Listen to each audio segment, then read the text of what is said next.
The official autopsy found water in his lungs. That means he was alive when they threw him in the river. Everything you have been told about how this man died is wrong. December 17, 1916, just before dawn, the Neva River, St. Petersburg. A fisherman spotted something caught beneath the ice. It was a man. His wrists were bound with rope. His fur coat was soaked through. He had been in the water for roughly 3 days. The body was Grigori Rasputin, the most feared man in Russia, the peasant from Siberia who had made himself indispensable to the most powerful royal family in the world. The police report that followed was brief. Cause of death, drowning. But the 1916 autopsy told a different story. And that story, the one buried in a Russian archive for nearly a century, changes everything. There were 3 gunshot wounds, a wound to the chest, a wound to the back, and a wound directly to the forehead at close range. The bullet that entered his forehead was fired from a different caliber weapon than the other 2, a Webley revolver, not a gun owned by any Russian noble. So here is the question that has never been properly answered. Who actually killed Grigori Rasputin, and why did the men who took credit for it lie about almost every detail? That is what we are here to find out. Grigori Yefimovich Rasputin was born in 1869 in a village called Pokrovskaya in western Siberia. He was not educated. He had no formal training in medicine or theology. He had been arrested twice for suspected horse theft before the age of 30. He was not supposed to be anywhere near a palace. But here's what you need to understand about the Romanov court in 1905. Tsar Nicholas II and his wife, Alexandra, had a son who was dying. Alexei, the Tsarevich, had hemophilia. Any injury, a bruise, a cut, a fall, could trigger an internal bleeding episode that brought him to the edge of death. The court physicians had no treatment that worked. The boy was 1 year old when he was diagnosed, and by the time he was 7, the imperial family had watched him nearly die more times than they could count. Grigori arrived in St. Petersburg in 1905. He had a reputation as a faith healer. He had followers across Russia who believed he had cured the incurable. He was granted an audience with the Empress. He sat beside the child Tsar, and within 24 hours, the boy's bleeding stopped. It happened more than once. The doctors could not explain it. Alexandra could not explain it. She did not try. She called him our friend. She wrote him letters. She treated his word as equal to her husband's. Whatever Rasputin was doing, and historians still debate whether it was hypnosis, the psychological relief he gave the boy and his mother, or simply the coincidence of timing, it worked, and that meant he was untouchable. But being untouchable made him dangerous to everyone around him. By 1916, Rasputin had become a crisis. He was rumored to be directing military appointments. He was seen publicly with women who were not his wife. His critics, inside and outside the court, believed he was steering Russia toward collapse, and they believed only one thing could stop it. Here is what those critics did not understand. Killing Grigori Rasputin would prove to be far more complicated than any of them anticipated, and the story they told afterward would become one of the most successful cover-ups in royal history. The night of December 16, 1916. Prince Felix Yusupov was 29 years old. He was one of the richest men in Russia. He was also, by the accounts of people who knew him, extraordinarily vain. He would later write a memoir about the night's events. That memoir is the source of almost everything most people believe about how Rasputin died. Almost none of it is supported by the physical evidence. According to Yusupov, he lured Rasputin to the palace under the pretense of a social visit. He served him wine and cakes laced with cyanide. Rasputin consumed enough poison to kill 5 men. He ate the cakes, he drank the wine, he played the guitar and sang. He felt nothing, After 2 hours of this, Yusupov shot him in the back. Rasputin fell, then got up, then ran into the courtyard, then was shot 3 more times, then beaten with a rubber truncheon, then bound and thrown into the Neva. That is the version that has been repeated in books, films, and documentaries for over a century. Here is what the autopsy actually found. No cyanide was detected in the stomach contents. None. The 1916 examination, conducted by Professor Dmitry Kosarotov, found no trace of poison in the organs. Kosarotov concluded the cakes and wine may have contained no cyanide at all, or that the amounts present were too small to matter. What the autopsy did confirm: 3 bullet wounds. Water in the lungs, meaning Rasputin was alive, breathing, when he entered the Neva River.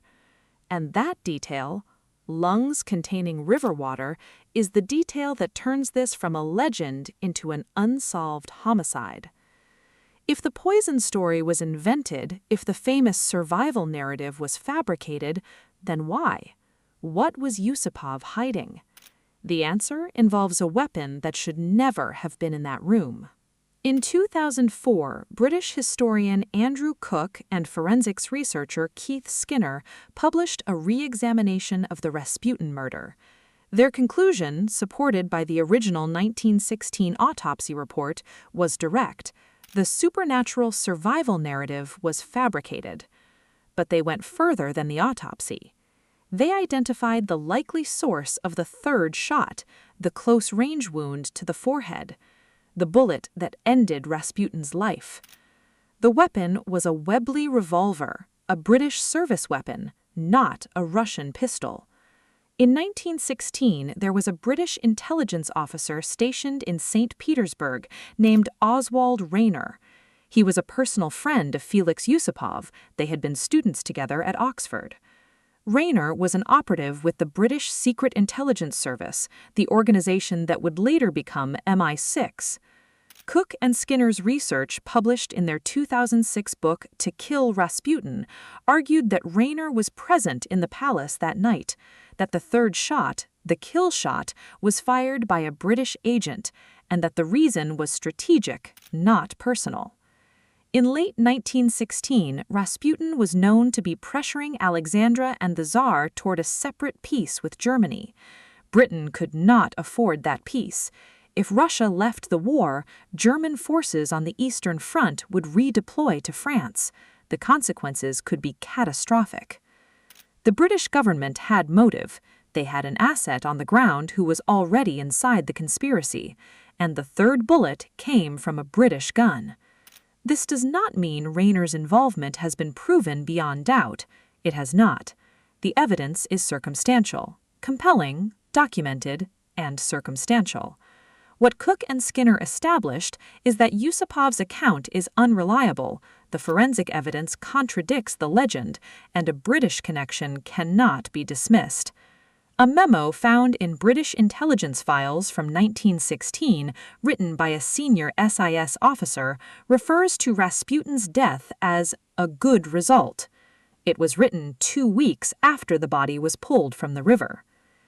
If you're finding this useful, consider subscribing. It helps keep the channel going and means you'll see every new investigation as it comes out. The original autopsy report still exists. It is held in Russian archives. Several details in it remain disputed. The most debated, the position of Rasputin's bound hands when his body was recovered.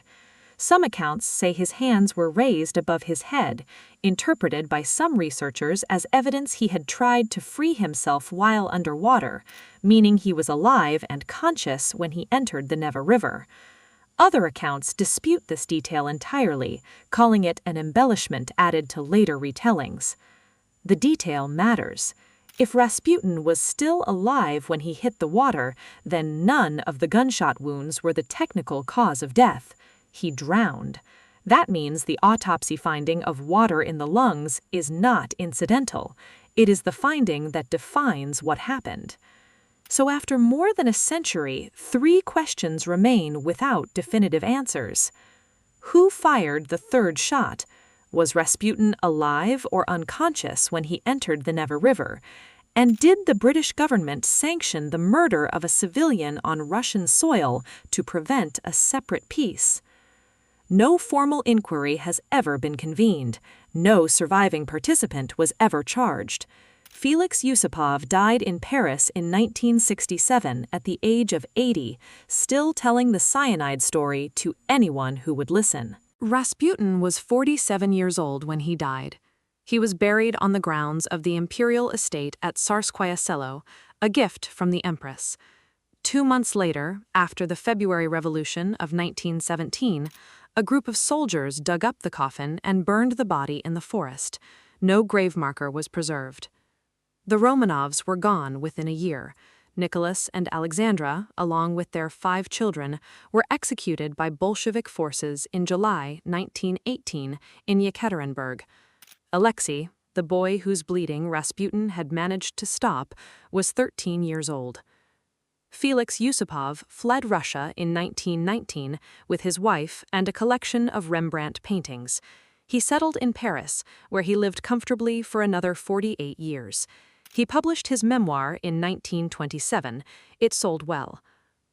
Oswald Rayner returned to England after the war. He never publicly commented on the events of December 1916. He died in 1961. The Yusupov Palace still stands in St. Petersburg. It is now a museum. The basement where Rasputin was killed is a permanent exhibit. The cyanide cakes are part of the display. And Grigori Rasputin, the Siberian peasant who walked into the most powerful palace in Russia and made himself impossible to remove, was killed, in the end, by a single bullet to the forehead. Not by poison, not by a Russian nobleman's pistol, not by the frozen Neva River. 1 bullet, from a British gun, in a basement, in the middle of the night. The legend was more useful to the men who created it than the truth ever was. Thanks for watching this video. If you like this video, let us know where you're watching from and at what time you are watching. It helps to subscribe to the channel to keep this channel alive. If you have a topic we need to cover, let it know.